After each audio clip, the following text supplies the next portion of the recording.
Добрый день, близнецы! Это Таро-прогноз для вас на январь 2024 года. Что ждет близнецов во всех сферах жизни? Посмотрим на картах из колоды Moonology, Oracle Moonology. И основные карты — это лучезарное солнце. Я астролог и таролог Татьяна Мин. Вы находитесь на моем канале «Красота Таро». Я рассматриваю карты по моему методу. Я достаю 6 карт, что соответствует 6 осям зодиакального астрологического круга и рассматривает все стороны жизни человека. Итак, что ждет близнецов в январе? Что карты расскажут для вас на первый месяц 2024 года?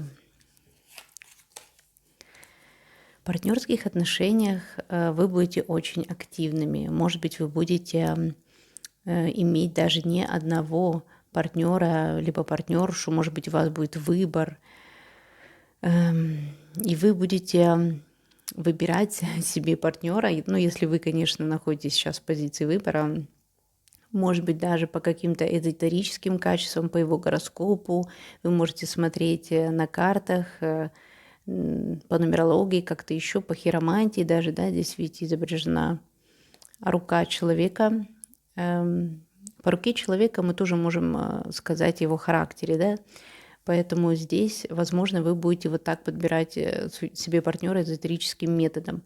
Либо еще вы будете изучать себя, вы, может быть, действительно обратитесь к своей астрологической карте, к дате своего рождения, может быть, вы какой-то эзотерикой увлечетесь, а может быть, вы совместно с вашим партнером, который у вас уже есть, углубитесь как-то в анализ ваших отношений. В общем, это довольно благоприятная карта, здесь Юпитер в Овне, и это какие-то совместные хобби, либо, как я уже сказала, активность, совместные дела. Это может быть не обязательно ваш любовный партнер или партнерша, это может быть еще какой-то ваш друг, единомышленник, с которым вы, возможно, будете что-то вместе делать, может быть, даже какой-то бизнес открывать, может быть, вы подыскиваете себе партнера по бизнесу. Но мы сейчас еще будем смотреть все карты другие, да, чтобы дополнить эту информацию. Карта риска. Здесь опять у нас Овен. Здесь уже Сатурн в Овне. И относительно денег может быть какая-то рискованная ситуация. Будьте осторожны. Может быть, вы решите рискнуть вашими деньгами, каким-то другим имуществом, чтобы получить какие-то другие доходы, вложить куда-то деньги. Но здесь трудно мне сказать, насколько обоснованный этот риск, потому что надо взять еще одну карту. Давайте ближе к концу расклада еще дополним. Но здесь определенно, если вы уверены, что ваши деньги в сохранности, будьте осторожны с этим, потому что риск все-таки есть. Также, если у вас в интимной жизни вы рискуете чем-то, да, вот в вопросах интимности, есть вероятность, например, забеременеть, или есть вероятность, что ваша любовная связь может быть узнана, да, если вы тайно секретные какие-то у вас есть отношения. Но сейчас мы еще будем дополнять. Ваш сектор 3-9 дом гороскопа, и здесь Венера в раке, карта рождения, поэтому здесь, может быть, у некоторых близнецов будут контакты тесные с братьями, сестрами, появятся, может быть, у вас новые соседи, может быть, у кого-то родятся братья и сестры, либо вы найдете каких-то своих родственников и будут у вас встречи в кругу ваших людей, друзей. Также, конечно, карта рождения может означать еще и ваши какие-то вот личные, то, что вы можете узнать, что вы беременны. Опять же, я уже говорила про то, что у близнецов здесь карта, что вы, возможно, забеременеете. Но что-то здесь вот может быть с этим связано. Может быть, это, конечно, если для вас тема рождения ребенка не актуальна, это каких-то рождение новых идей, нового проекта творческого, да, потому что 3-9 дом — это какой-то блог, книга, новое путешествие. Вы как заново рождаетесь, когда вы, например, получаете какие-то новые навыки, либо едете куда-то за границу, переезжаете. Что-то здесь такое может быть, что вы как заново родитесь, какие-то новые грани своего характера откроете, вообще откроете новый мир для себя. И даже, может, у кого-то это будет смена религии, каких-то философских верований и так далее. Это очень интересная карта, особенно в секторе 9, да, то есть это высокий сектор гороскопа, который приносит вам счастье в познании каких-то других культур. Здесь, кстати, вы можете еще хотеть как бы дойти до сути каких-то вещей, истинно изучаете глубоко какую-то науку, в том числе и медицину, да, в том числе и религиозные какие-то знания. Опять карта Юпитера, но здесь уже Юпитер в Близнецах, это уже ваш сектор, и здесь вы, опять же, будете много говорить, много общаться с кем-то. Не все ваши слова могут означать правду, или не все те слова, которые другие люди говорят вам, будут правдивыми, да, здесь будет много какой-то информации разного характера, потому что карта называется блеф, да, и вам, конечно, здесь придется уже определять самому, во что верить, во что нет. Здесь вам могут пообещать какой-то новый проект, продвижение по работе. Может быть, вы сами себя обманываете, например, то, что вы хотите вступить в брак, или вы хотите, допустим, эту должность, или какие-то ваши идущие цели, которые вы себе ставите, они не всегда реальные.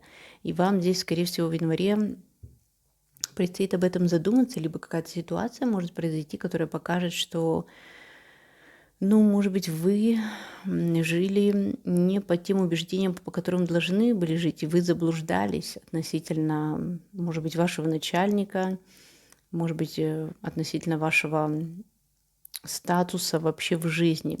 Посмотрите на эту карту, она очень похожа на карту двойка мечей в классической колоде Таро. Здесь изображен человек с завязанными глазами, который держит два топора таких в руках, да, то есть с завязанными глазами, что вы можете разрубить, да, вы не видите, куда, над чем заносите свой топор, поэтому будьте осторожны, здесь что-то у вас в жизни может поменяться, либо вы начнете осознавать, что вот что-то вас не устраивает. Может быть, это будет связано с вашим местом жительства, может быть, вас не устроит, например, жилье, которое вы купили, хотели, может быть, вы пригласили к себе жить кого-то и сейчас поняли, что это, наверное, вы поторопились с этим решением, или, наоборот, съехали от родителей и погорячились, да, то есть вот что-то такое здесь может быть у многих близнецов в январе. Луна в Козероге, в секторе общественной жизни, да, такой вот 5-й, 11-й сектор, самый веселый, можно сказать. Но здесь у вас будет много практики, каких-то практических занятий, может быть, вы будете погружены в какие-то дела с вашими детьми, с ведением вашего бизнеса, если для вас эта тема актуальна, у вас есть какие-то дела, заботы относительно вашего бизнеса, то вы возьмете на себя очень много практической части работы. Может быть, сами даже за своих работников, каких-то коллег по работе будете выполнять какую-то работу. Или, например, создаете новый аккаунт в соцсетях, новый сайт. Может быть, вы ищете работника по продвижению, по рекламе вашего бизнеса. То есть, может быть, у вас вообще бизнес с этим связан, да, с сельским хозяйством, с животными, с чем-то вот таким природным, да, то, что дары природы, какое-то сырье вы обрабатываете, да, или вы открываете только бизнес в этой сфере именно. И здесь у вас будет много дел, забот относительно этого. Но по Луне в Козероге здесь можно сказать, что ситуация какая-то неустойчивая, что она может еще меняться, и вы сами не знаете, какие плоды вот эта работа вам принесет. Тут тоже надо дополнить эту карту. А относительно что 12-го дома, здесь у вас Меркурий, да, Водолей, это тоже смежная с вами карта, поэтому вы, скорее всего, много думаете, продумываете каких-то целей, у вас есть какие-то цели, и к вам во сне, либо в одиночестве, когда вы могут приходить какие-то новые интересные решения. Здесь, может быть, даже у вас есть какой-то источник знаний, либо вы опираетесь опять на какую-то теорию, какой-то человек может вам помогать. И вам здесь не нужно традиционными методами действовать. Здесь, скорее всего, совет от карт, что если вы хотите как-то продвинуться, то нужно что-то оригинальное вам. И в плане в отношениях, может быть, и в плане здоровья даже. Это какие-то оригинальные, нестандартные методы лечения, например, или, может быть, вы тайно занимаетесь какими-то научными разработками, да, но не все, конечно, кто-то. Может быть, конечно, здесь у вас есть какие-то тайные друзья, какое-то общение. Может быть, вы скрываете, что вы какой-то неформальный человек, и вам что-то неформальное нравится. Это тоже может быть по водолею. Тайные какие-то социальные сети можете заводить даже здесь, какие-то аккаунты. Либо просто вот это какое-то нестандартное мышление, которое поможет вам, ну, дальше вот как-то выйти на уровень понимания того, что вам нужно вот сейчас именно. Давайте дополним еще другими картами, потому что здесь очень много разных карт у близнецов. Ну и в первую очередь это дополним карту партнерские отношения, карта риска, потому что они тоже в каком-то плане связаны. Что здесь может быть для близнецов в январе? Венера в Скорпионе. Это какие-то секреты. То есть, скорее всего, да, у многих близнецов будут секреты. Может быть, они связаны с теми людьми, с которыми вы общаетесь. Одних людей вы будете скрывать от других. Это может быть как в любовной жизни, так и с партнерами. То есть какие-то связи вы не будете афишировать здесь. И таким образом даже можете рисковать, да. Что еще? Луна в близнецах. Ну, это какая-то вот приспособленчество какое-то, адаптация и переговоры. Здесь это ваша карта, в принципе, вы будете проявлять свои качества темперамента близнецовского и, возможно, относительно ваших новых связей, новых и старых, и людей вам придется приспосабливаться относительно какой-то ситуации, либо какого-то человека, но вы сможете это сделать. Опять же, ваши коллеги, друзья, люди, с которыми вы будете близки в январе, могут быть представителями других стран. Здесь тоже может быть какие-то интересные религиозные моменты, либо традиционные моменты. Здесь мы видим на карте изображены боги египетской и индийской культуры. Поэтому, может быть, кто-то поедет в эти страны или как-то будет общаться с людьми из этих стран. Карта блеф, да, вот здесь я говорила, что могут быть какие-то заблуждения относительно ваших самых главных целей в жизни, даже у кого-то относительно брака, семьи, вашего статуса, стоит ли вам жениться, выходить замуж, стоит ли вам разводиться, переходить на новую работу, нужна ли вам эта должность, вот такие все самые статусные вопросы. Почему здесь выходит карта блеф? Решение какое-то. Может быть, вы боитесь, ну или в прошлом боялись принять какое-то решение, или оно было принято неверно. И сейчас вот эта ситуация может вызывать у вас недопонимание, да, хотя так-то вот вообще, если мы рассматриваем, например, Юпитер в Близнецах, ну, я думаю, что одно из самых негативных положений здесь может быть чрезмерное большое количество контактов, которое действительно ведет к перегрузу информации. А когда вы не сосредоточены на какой-то одной теме и ваша голова занята сплетнями, да, то, конечно, вам трудно, наверное, принимать какие-то решения.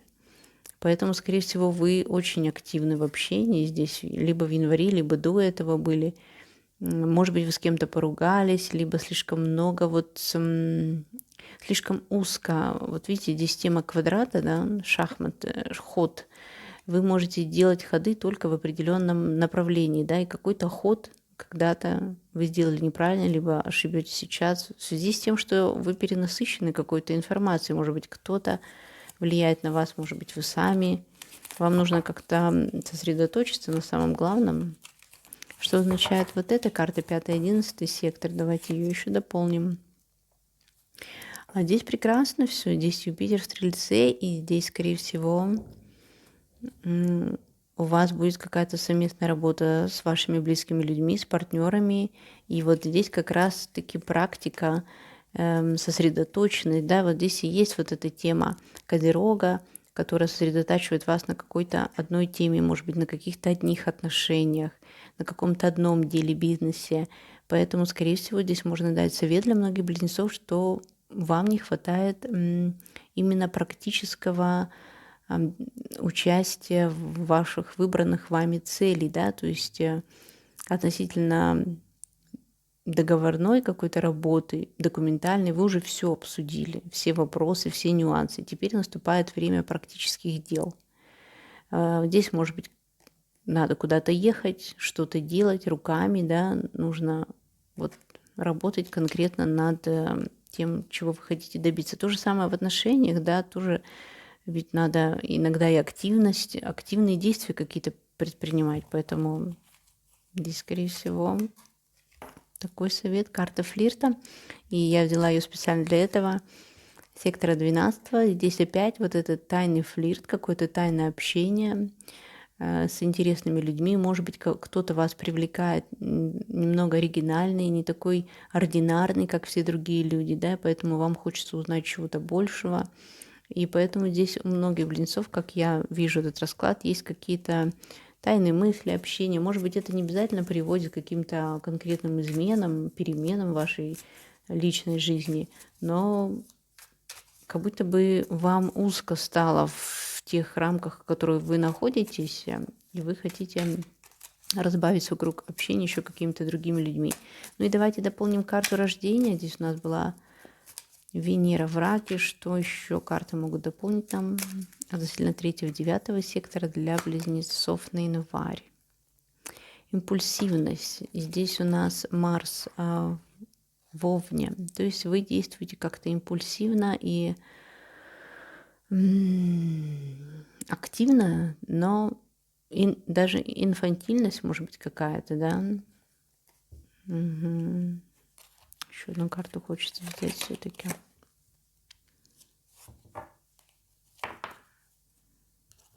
Здесь Сатурн в Тельце. Сатурн в Тельце — это как раз уже серьезные какие-то энергии. Это достаток, стремление к достатку, к стабильности, какой-то зона комфорта определенная. Может быть, действительно, близнецам это не хватает здесь. Здесь вот опять карта похожа на Луну в Козероге. Стабильные какие-то эмоции, двигаться в одном направлении, к одной цели. Интересно, близнецы, что здесь у вас все-таки такое может быть? Ну, конечно, многие люди могут смотреть расклад, у всех будут разные. Вот здесь опять выходит Юпитер в раке. И здесь, скорее всего, близнецы, ну, я думаю, что близнецы ищут себя, своего партнера, свое какое-то место в жизни. И действительно, может быть, кто-то не удовлетворен тем состоянием вещей, которые у вас сейчас находятся. Это может быть у кого-то материальная сторона жизни, у кого-то просто скучно. Когда близнецам становится скучно, это опасно, потому что близнецы сразу начинают разрушать какие-то установки и какую-то вот зону комфорта вокруг себя вы можете начинать разрушать. И в том числе под это разрушение может попадать и ваша семья. И здесь как раз Юпитер в раке. Карта называется спекуляция. То есть вы можете спекулировать на отношения со своими близкими, и подсознательно, может быть, и сами не будете понимать, что это благодаря тому, что вы, ну, вам просто вот как-то неинтересно в данный момент, скучно, что вам чего-то внутренне не хватает, и вы ищете проблему в своей семье. Вот так вот может быть, хотя на самом деле вы сами не можете просто найти себе какое-то место из-за импульсивности, да, может быть, вы, не знаю, желаете чего-то большего, нет у вас какой-то четкой линии поведения. Даже карты выходят такие. То одна карта более стабильная, то другая не такая стабильная. Поэтому здесь, близнецы, интересно. А что скажет, интересно, колода Moonology? Новая луна в знаке зодиака Стрелец и Северный узел. Эти две карты, обе, они такие философские, глубокие. Стрельцы для близнецов — это партнерские взаимоотношения. И здесь, скорее всего, на многих близнецов действительно будут влиять партнеры. Может быть, из-за того, что у вас сменится партнер, да, или, например, кто-то расстанется с партнером, или у вас появится какой-то новый партнер, какая-то группа людей. Вы поменяете и свою цель в жизни, то есть будете такими несколько ведомыми, но это такое не то, что кто-то сильно влияет на вас, но вы как будто бы и сами хотите, чтобы на вас повлияли. То есть вы за компанию здесь можете как-то действовать. Новая луна в знаке зодиака Стрелец как раз могут означать новые отношения для многих стрельцов. Это могут быть не обязательно личные, но еще и дружеские, либо такие полуличные, полудружеские отношения, какой-то новый интерес. И по северному узлу все-таки вы в правильном направлении движетесь. Здесь даже написано, что сделайте шаг из зоны вашего комфорта. И вот это, в общем-то, о чем расклад и есть. Здесь все о том, что вы не хотите жить в том комфорте, в который у вас уже был. И действительно, многие близнецы будут пытаться вот менять положение вещей в вашей жизни. И вам это определенно удастся в январе, 100% близнецы. Поэтому не бойтесь, действуйте, идите на риск, общайтесь с новыми людьми, знакомьтесь, отправляйтесь в поездки, начинайте новый бизнес, новые отношения, решайтесь.